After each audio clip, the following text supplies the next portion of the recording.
I have created art for all of my life as just a practice of how I organize my world. And I've sort of tried not to, I've gone through iterations of thinking I really want to be a doctor because I want to do something important and big in the world and make a big change. And then I did get a degree in fine art and worked in a number of different places, including some venture capital, and my world just kept coming back to it. And I got married, I got pregnant, I had babies, and I was back in painting full time, and being a mom, and really kind of looking at, what this means to consider the next generation, and looking forward as well as back in my own kind of personal intimate life, considering my children and their future and our future.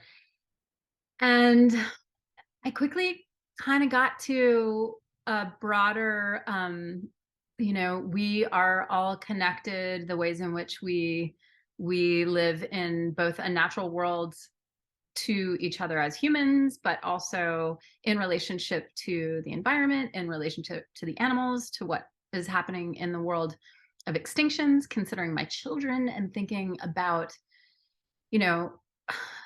bringing children into the world and simultaneously hearing the white rhino is the last one, it just died and is now extinct. And there's something for me that was profound about looking at a young life coming in and seeing the extinction of a species, which in my lifetime, I think I wrote a story that felt like it was somewhere farther out in the future that things were going to become extinct. It was the big scary. And what I wasn't really realizing was that extinctions are happening all the time. And some pretty major ones where, I guess they're all major, but some animals and species we have stronger ties and connections with. And so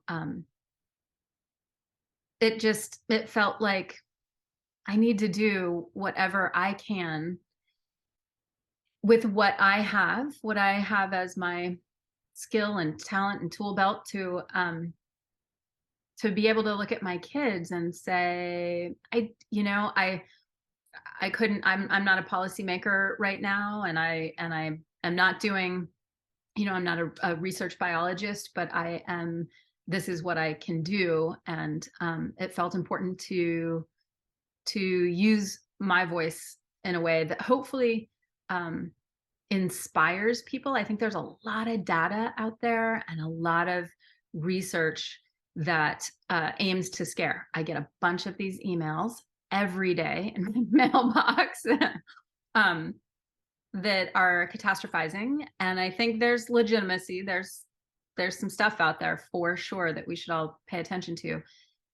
And I just know for me, it doesn't evoke a sense of empowerment. It just evokes a sense of fear. And the more I feel afraid, kind of it breeds a hopelessness more than feeling a sense of positivity that we can actually do something about this. And so I felt like it was really nice to consider the opportunity of being able to create something that I wanted to be intensely compelling and alluring, and to invite people in a way that they wanted. My hope is that they want to stay and spend some time and learn, and that it feels kind of luscious and good.